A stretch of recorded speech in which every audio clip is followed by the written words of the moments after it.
नमस्कार दोस्तों, आज हम एक ऐसे विषय पर बात करने जा रहे हैं जो रहस्यमय भी है और अत्यंत महत्वपूर्ण भी। आत्मा क्या है? आत्मा एक ऐसा शब्द है जिसे हम बचपन से सुनते आए हैं। धर्म ग्रंथों में, गुरुओं की वाणी में या किसी अपने के जाने के बाद यह शब्द बार बार हमारे सामने आता है। लेकिन क्या कभी हमने रुककर यह सोचा है कि वास्तव में आत्मा है क्या? सबसे पहले आत्मा का अर्थ समझते हैं। आत्मा का शाब्दिक अर्थ है स्वयं की चेतना। यह वो तत्व है जो हमारे शरीर को जीवन देता है। जैसे बिजली बिना बल्ब के भी मौजूद होती है पर दिखाई नहीं देती, वैसे ही आत्मा हमारे भीतर है पर वो दिखाई नहीं देती। शरीर नश्वर है, आत्मा अमर। जब कोई व्यक्ति मरता है तो हम कहते हैं कि उसकी आत्मा निकल गई।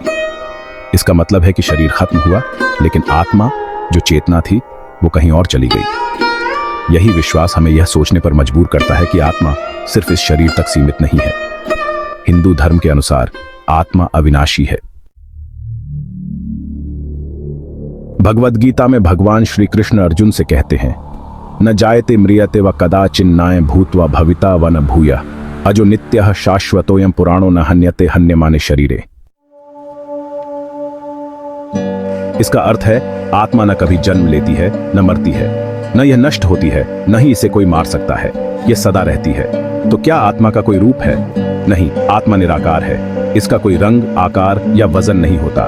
यह सिर्फ एक चेतना है जो सोच सकती है, अनुभव कर सकती है और जो शरीर को संचालित करती है। आधुनिक विज्ञान क्या कहता है? विज्ञान आत्मा की अवधारणा को ऊर्जा के रूप में देखता है। विज्ञान मानता है कि शरीर एक बायोलॉजिकल मशीन है, लेकिन उसमें जो जिंदगी है उसकी व्याख्या अभी तक पूरी तरह नहीं कर पाया है।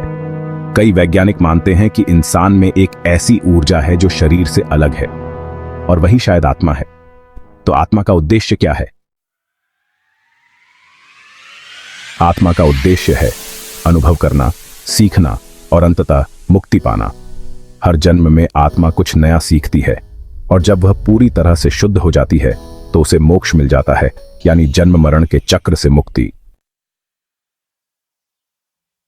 निष्कर्ष में आत्मा एक दिव्य चेतना है। यह हम सभी के अंदर है, चाहे हम किसी भी धर्म, जाति या लिंग के हों। आत्मा का कोई धर्म नहीं होता, वो केवल शुद्ध ऊर्जा होती है। तो अगली बार जब आप खुद से सवाल करें, मैं कौन हूं, तो याद रखिए, आप शरीर नहीं हैं, आप आत्मा हैं। धन्यवाद।